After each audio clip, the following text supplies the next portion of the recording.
très différent du sujet précédent, puisque l'autre avait à la fois l'avantage et la difficulté du sujet historique. Alors l'avantage, parce qu'il y a un cadre tout tracé, la difficulté, c'est d'arriver à faire un exposé aussi précis, aussi savant, comme celui que Christian Monge nous a donné.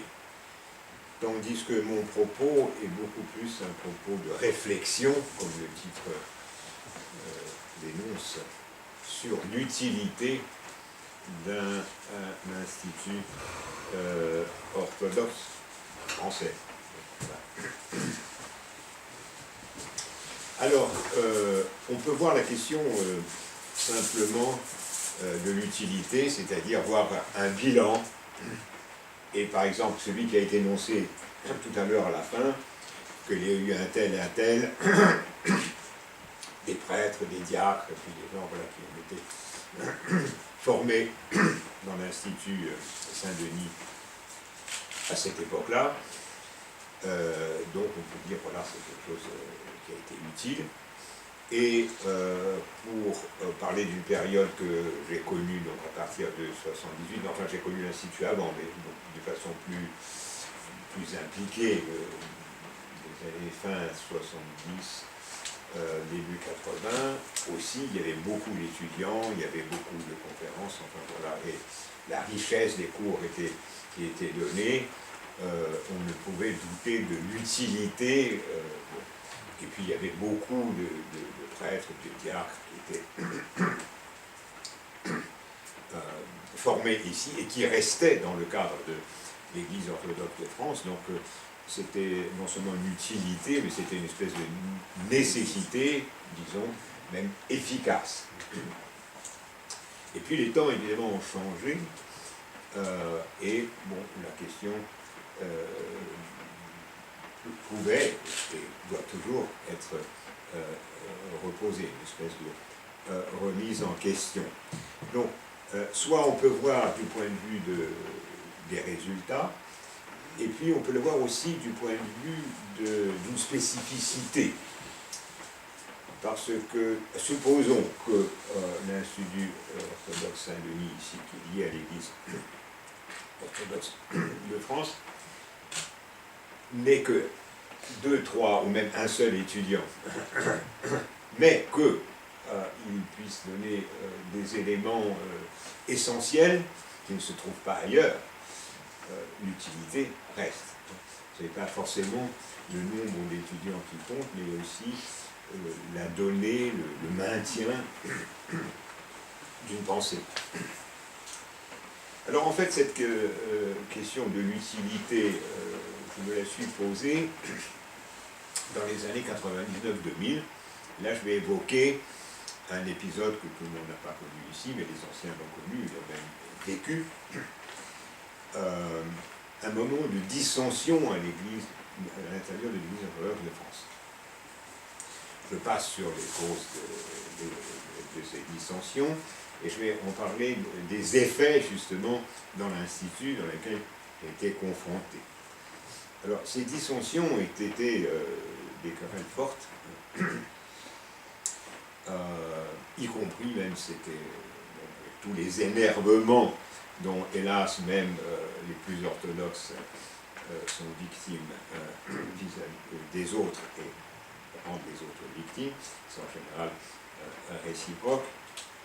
Il y avait des querelles, y compris, hélas, il faut le dire, avec amende honorable, y compris dans le déroulement de la liturgie office, qui paraissait quand même inconcevable a priori. Alors sur ces événements, etc., et là je n'ai pas de diapositive à vous montrer, mais ça aurait été intéressant pour voir l'intensité des prises de position. Voilà. Alors moi, comme administrateur, alors pourquoi en fait j'étais administrateur?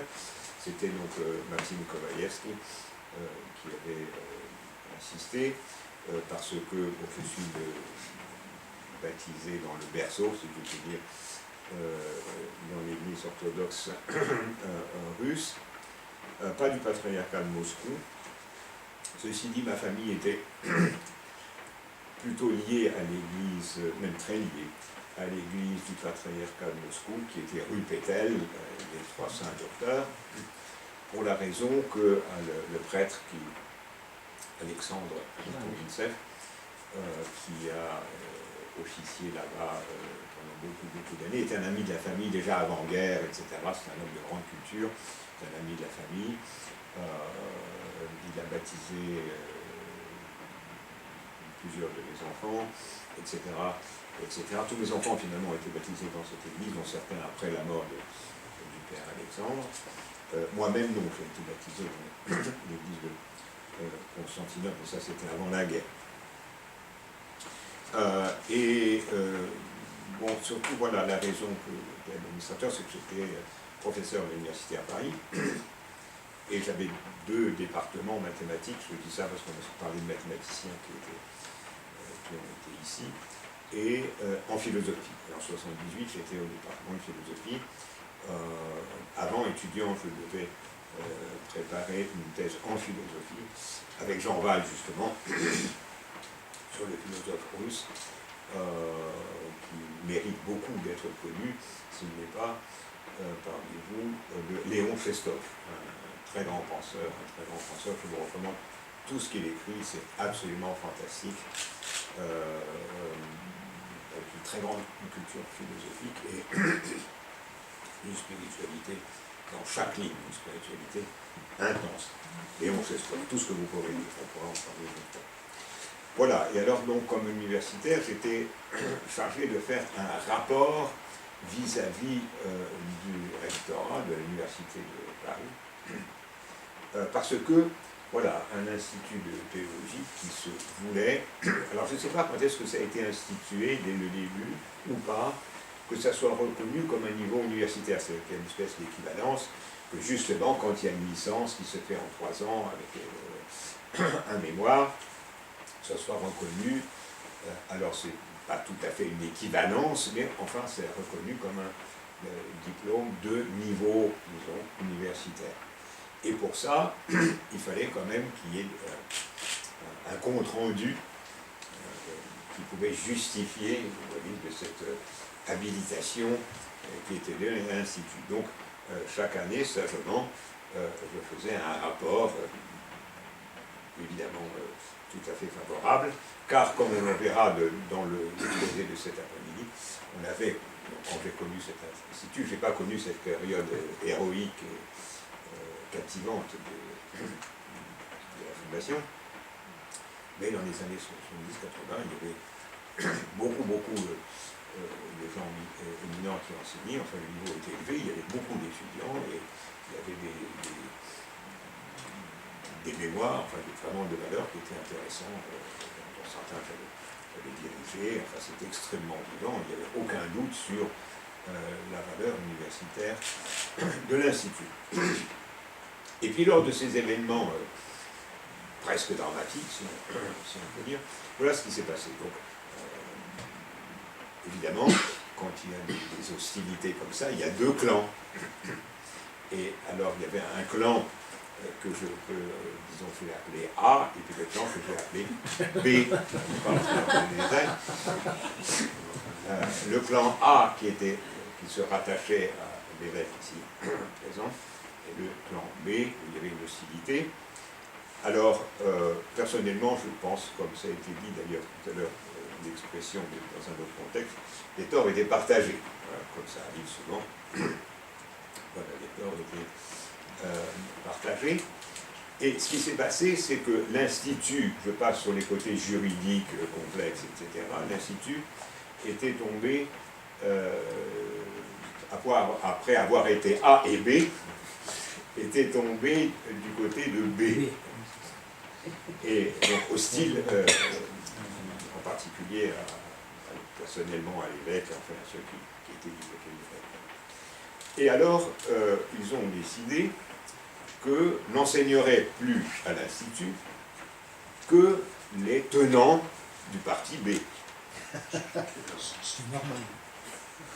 Non, alors pour moi, voilà, souvent c'est la question, c'est absolument pas normal, parce que pour moi, l'Institut, c'est un institut de théologie, c'est pas un institut des opinions. Vous voyez, bon. D'autant que ni A ni B ne critiquaient l'autre pour n'être pas théologique.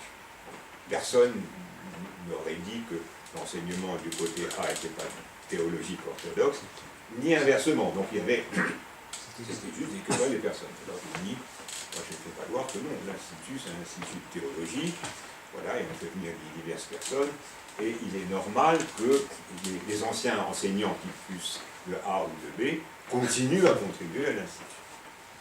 Or, le groupe B était hostile. À ce moment-là, j'ai fait valoir de mon autorité d'administrateur, j'ai dit que s'il n'y avait que les enseignants de B qui enseignent, la qualité évidemment de l'enseignement n'était plus la même, voilà. Et moi je ferais un rapport défavorable à la... Oui, c'était mon devoir, moi je crois que c'est très important, c'est pas un rapport de complaisance, encore que je fus très bien intentionné. Voilà, et j'ai dit que je ferais un rapport défavorable sur l'Institut, étant donné que le niveau n'a pas été le même. C'était facile à montrer. Suite à quoi, B a changé d'avis. Ils ont dit, bon, alors on prendra aussi des enseignements de A. Et effectivement, il y a eu des enseignements de B, quelques enseignements de A, et ça se passait d'ailleurs aussi avec beaucoup de tension, éventuellement des remarques désobligeantes dans les couloirs, enfin, et puis, je ne rentre pas dans les détails juridiques, comme j'avais dit, l'Institut est tombé sous, disons, la domination du groupe A. Et alors le même scénario se pose. Il y avait des gens du groupe A qui disaient « Ah ben non, on ne peut pas des gens du groupe B, on ne s'entend pas du tout, etc. etc. » Et alors j'ai fait valoir le même argument. J'ai dit que l'Institut, il est au-dessus de ça. Et c'est là que je dis, voilà, vous voyez, un institut de théologie. Alors d'abord, de l'utilité d'un institut de théologie orthodoxe. Simplement, de l'utilité d'un institut de théologie. Eh bien certainement, car il n'y en a pas beaucoup.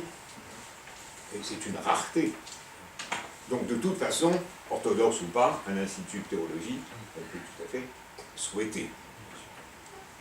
À Paris, on a l'Institut catholique, il y a Strasbourg, il y a Saint-Serge, etc. Mais enfin, ça fait, au total, c'est quand même, voilà, c'est toujours précieux qu'il y ait un institut de théologie.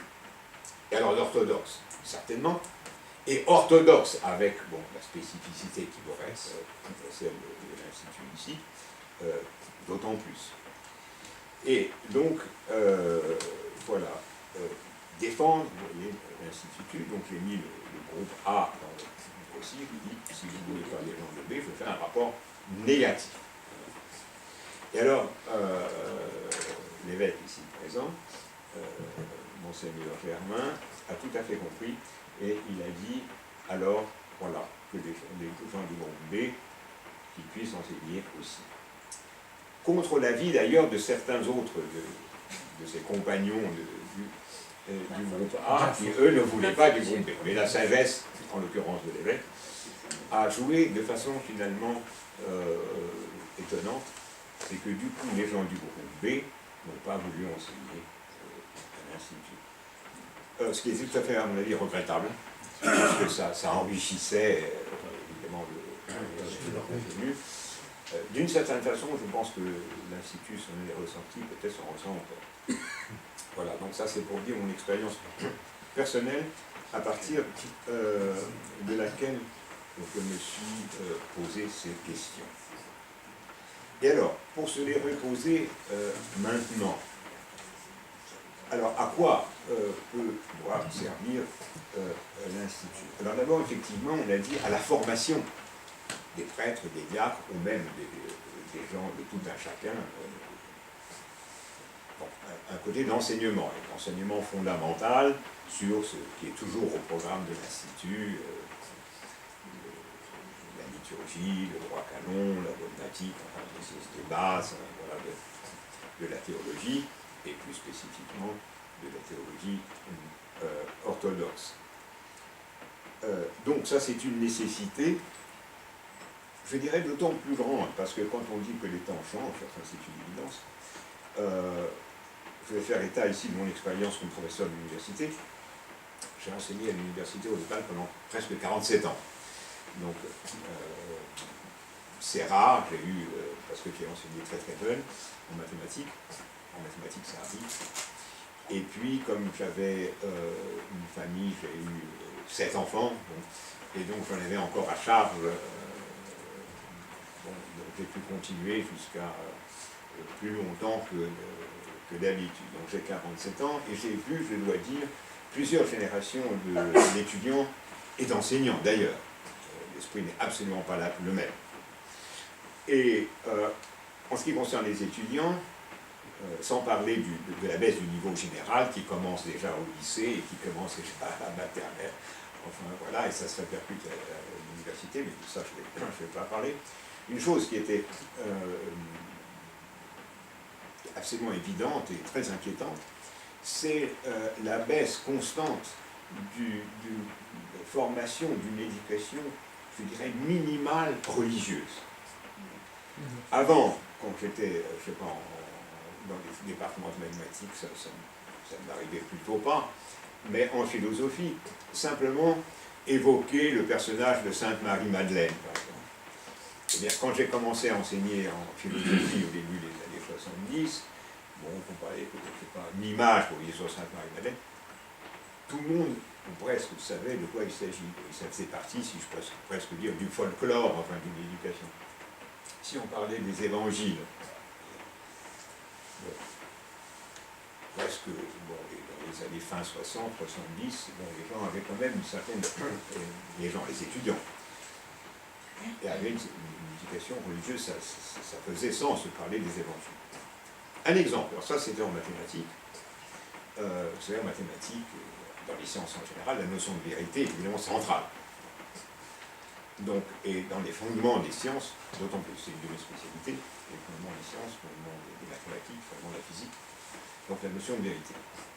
Et donc je leur parlais des résultats fondamentaux, parce que ça a été énormément travaillé au XXe siècle, et ce qui concerne la vérité,